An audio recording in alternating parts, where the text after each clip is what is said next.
Old High German syntax. Accusative case. The accusative case is the direct object of the sentence. Accusative after transitive verbs. The direct object of a transitive verb is put in the accusative case. Here we have swang then zopf. Swang then zopf. So where is the accusative here? Well, the accusative is in then, because this is a definite article. Then we have then zopf. So this is in the accusative as well, because the transitive verb here is from here, swang, which is from swing on, meaning to strike, to hit with your hand, if you will. That is our verb, and here is our subject. So the direct object of the transitive verb here is then zopf. So this is our direct object, and this is the definite article that goes along with it in the accusative case. Another example of this would be allan nortel genamun.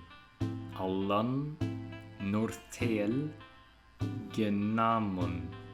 So where is the accusative in this sentence here? Well, it's in allan, because this is the word all, but inflected for the accusative masculine, because this is in the accusative masculine.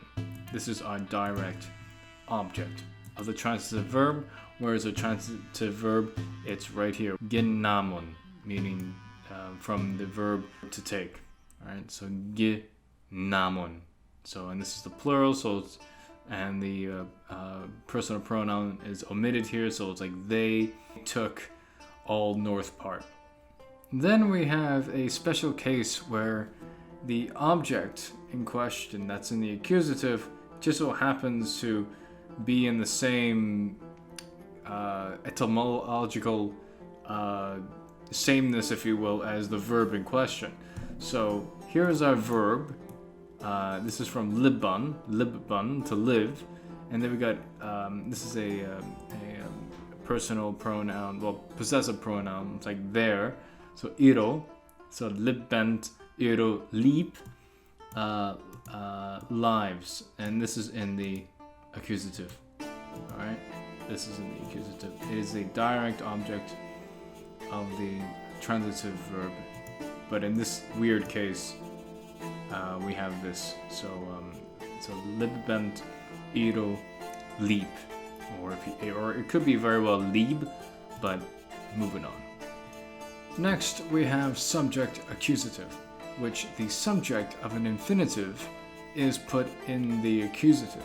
So we have an example here of gesag summon fiskari gan. So gesag, that's he saw what? He saw someone, fiskari gan. So he saw some fisher go. Alright, so our infinitive verb here, our infinitive is here, gan, which means to go. So he saw some fisherman go. So what is in the accusative? Well, it's someone. This is pronoun, but adjectival pronoun, and it's like some fisherman. So fiskari. This is in the accusative, and so is the adjective. Well, personal pronoun. Well, pronoun adjective that goes along with it is in the same case and gender. Okay, that's something to bear in mind. So someone fiskari is in the accusative, and it's the subject of the infinitive here. So he saw the fisherman do what? He saw the fisherman go. We have another example of gehorrita then sang uf ihre stigan. He heard the song go up. So our infinitive here is uf ihr stigan, and the subject accusative of that is then sang. Let's put this in red. Then sang.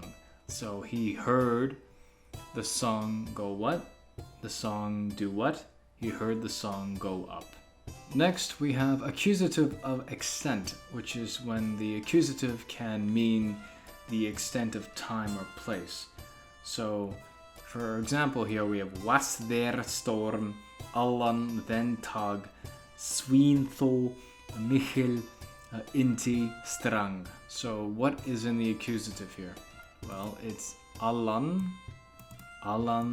den tag, allan den tag. So all the days. The storm was all the day, very big and strong. And these are not in the accusative because they belong, because they're, what are they describing? They are describing the nominative, and the nominative is storm, right? It is the storm.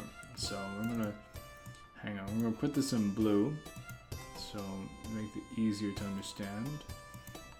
So that's the subject. And here are the adjectives that go with the subject.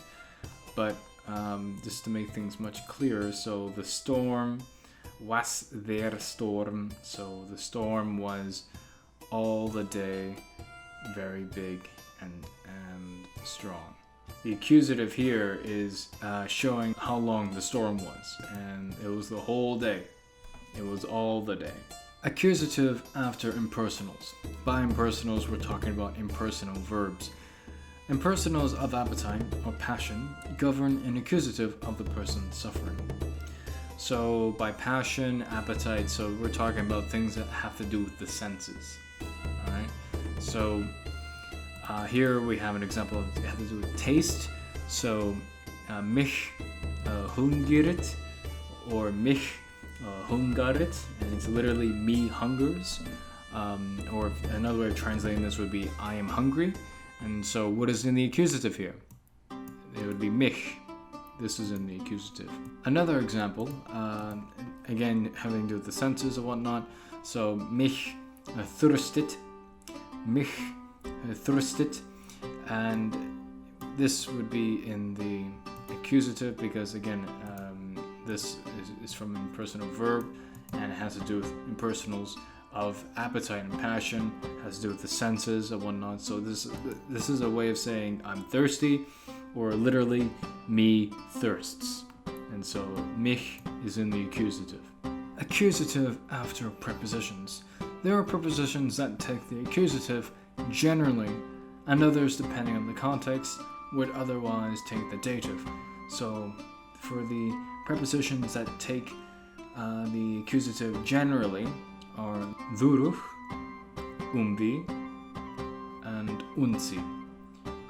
Durch means though, umbi means around, and unsi means until. However, there is in and anna, which both mean in, or if you will on, depending on the context, which they take the accusative when there is motion towards, and take the dative when there is rest in. However, the opposite can be true. And we have an example here of in gang Anna das Bad. In gang Anna das Bad. He went in the bath. So what is in the accusative here? It is das Bad. That's in the accusative, and Anna is our preposition. Another example. In das Hus gang. In das Hus gang. In the house he went. So here's our preposition. Put this in blue. And then we have our accusative case. We have das and hus. This is a definite article, the neuter. An accusative, same thing with the word hus. This is in the accusative as well. So das hus. And then there are exceptions. Anna den siebenten Tag, on the seventh day. So Anna is our preposition, and then Siebuntan, it is in the accusative. So on the seventh day. And Tag is also in the accusative as well. So on the seventh day. And another exception here is mit den Bischof. Mit den Bischof. And this is literally with the bishop. Here's our preposition of mit. It's putting that in blue. I'll put this red because this is the accusative. The thing is, it's always good to look at period texts and like see how the prepositions are used or whatnot. The thing is with these languages, of this time, especially of Old High German, Old English, or what have you, one has to bear in mind that this is a time before standardization, right? So there'll be times where you see like a dative, which would be an accusative, or a place where you'd expect an accusative to be a dative. So generally, when there is motion, use the accusative, and when there is rest, use the dative when it comes to using prepositions. It really depends on the context of the sentence, because the opposite can be true. Like I said earlier, that where you would normally expect the dative could be accusative, and where you expect the accusative could be a dative. It all depends on the context and what's going on, right? So, but generally, when there is motion, it's the accusative, and dative when there's rest. Again, this is a time before standardization, so expect to see the opposite sometimes. 2 accusatives. Verbs meaning to make, to name, to regard, and others take a predicate accusative along with the object accusative. So yes, we have 2 accusatives here. The first being the object accusative, like the object what we're talking about, and a predicate accusative says something about the object in question, the accusative object in question. So we have Gott innan geworta wuntarlihan inte fagaran. And I put the A there in brackets because you could spell it with or without. So what is the object accusative? Well, it's innan, because that's the accusative here, because the subject made the object accusative into something, right? So Gott innan geworta, God made him, or if you will, literally worked him, or made him would be a proper translation. God made him wonderful and beautiful.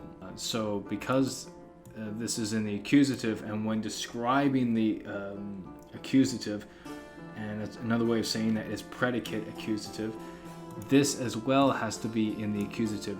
The wonderful and beautiful have to be in the accusative as well. Okay, so this needs to be in the accusative, and that needs to be in the accusative.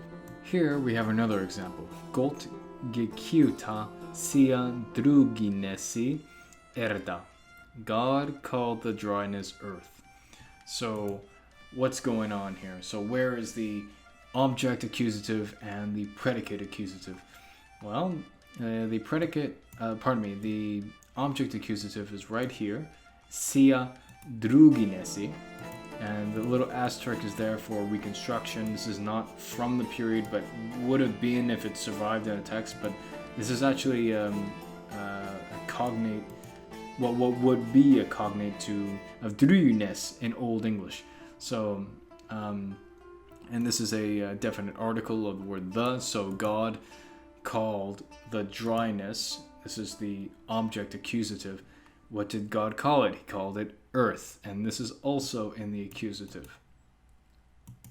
All right, so everything that has to do with the object of the sentence, the direct object, has to be in the same case. So that's in the accusative, this is in the accusative, and that is in the accusative.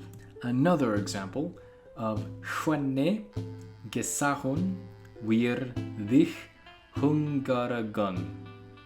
Alright, so what's going on here? So when did we see you hungry? So where is the object accusative? Like, who are we talking about here? So when saw, this is literally saw, when saw we you hungry, right? So, and that you is actually the dich here. This is in the object accusative. So this is the object accusative, and then hungargan, this is hungry. Hungry, inflected in the accusative. All right, an accusative because it agrees with this. We're talking about, we seeing you hungry, and that hungry has to go with the direct object because it all has to work together. So we have dich, and because dich is our object accusative, our predicate accusative is hungaragan because it says something about the object accusative, and that the object accusative is hungry. And that's it for this video. Thank you for watching, and be sure to subscribe if you're new. If you really like the channel, please become a patron at my Patreon page down below. Thanks for watching. Bye-bye.